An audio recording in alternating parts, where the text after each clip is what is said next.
Hər vaxtınız xeyir olsun. Ötən səfər maraqlı bir komment bizlərə daxil olmuşdu. Mən özüm namaz qılıram, Allaha inanıram. Amma məni həmişə bu sual maraqlandırıb. Əgər azad iradəmiz varsa, Allah gələcəyi bilmirmi? Və bilirsə, iradə mənasızdır axı. Biz bu mövzunu iki hissəyə bölmüşdük və ötən videolarımızın birində Allah gələcəyi və keçmişi görürmü və nə kimi görür mövzusunda müzakirə aparmışdıq. Bugün isə mövzumuzun ikinci hissəsinə keçid almaq istəyirik. Allahın iradəsi varmı və nə kimi önəm daşıyır? Allahın iradəsi ilə bağlı bəzi suallar insanları maraqlandırır. Allah gələcəyi və keçmişi bilir. Bəs niyə hansısa cinayətin baş verəcəyini bilirsə, qarşısını qabaqcadan almır? Allah hər şeyi bilirsə, bəyəm kafirin kafir olacağını bilmirdimi və niyə buna imkan yaradır? Niyə Allah insanları təbii fəlakətlərdən qorumur? Müharibələrdə, fəlakətlərdə və xəstəliklərdən ölən məsum körpələrin günahı nə idi ki, Allah onları qorumadı, yaxud qoruya bilmədi? Əslində bu mövzu heç də mübahisə obyekti deyil. Mübahisə o zaman yaranır ki, dinlə elmin fikirləri üst-üstə düşmür. Bu mövzuda isə din və elm bir-birini təsdiqləyir. Kainat şuurludur, insan şuurludur. Şuurumuzun olması isə iradəmizin və seçimimizin mütləq şəkildə olmasına gətirib çıxardır. Şuur canlını xaotik yaşamaqdan qoruyur. İradə və seçim isə şuurumuzun əsas atributlarındandır. Deməli, kainatda Allahın iradəsindən başqa, kainatın öz iradəsi və insanın öz iradəsi mövcuddur. Bu isə o deməkdir ki, kainatda, insanda Allahın iradəsindən asılı olmayaraq əmələ və düşüncəyə sahib ola bilər. Məsələn, hər hansısa təbii fəlakətə tuş gəlməyimiz, kainatın iradəsinə tuş gəlməyimiz deməkdir.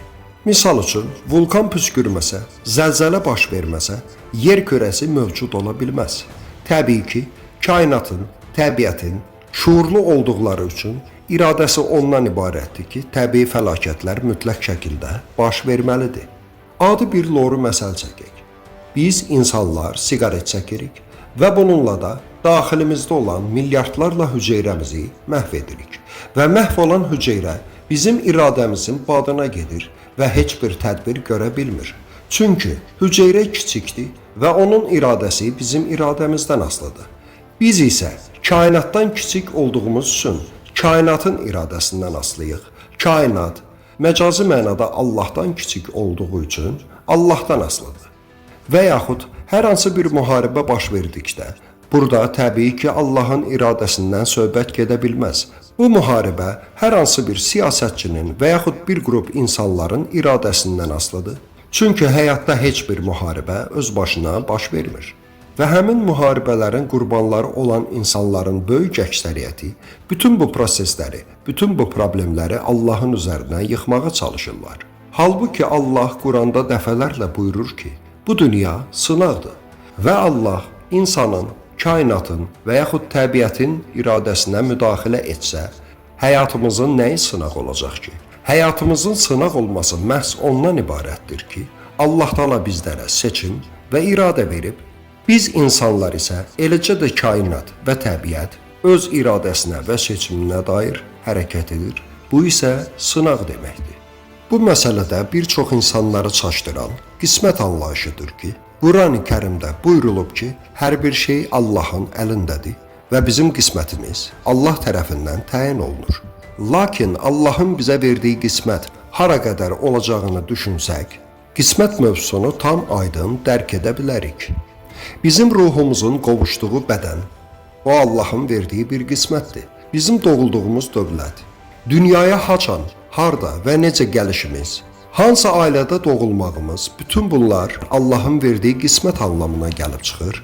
Lakin burada Allahın iradəsi məcazi mənada bitir və növbəti mərhələlərdə insanın həyatı, onun seçimi və iradəsi əsnasında davam edir.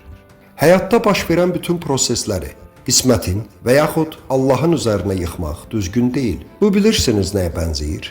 Məşqçi futbolçuları öyrədir.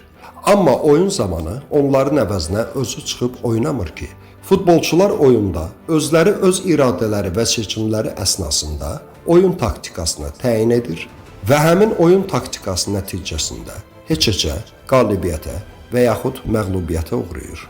Qısa və sadə dildə desək, Allah Taala bu dünyanı yaradıb, kainatın, dünyanın, təbiətin özünü tənzimləməsini kainatın öz iradəsinə buraxıb, bizim ruhumuzu bizim bədənimizə qovuşdurub. Bizim hansı ailədə, hansı dövlətdə, haçan, harda və necə doğulmağımızı, dünyaya gəlişimizi təyin edib və ondan sonra insanları öz seçimi, öz iradəsinin ixtiyarına buraxıb. Bu isə o deməkdir ki, Allahın iradəsi, Allahın özü tərəfindən saxlandırıldığı halda insan öz iradəsinin və öz seçiminin eyni zamanda kainatda, təbiətdə öz iradələrinin və öz seçimlərinin ixtiyarında ömr edirlər.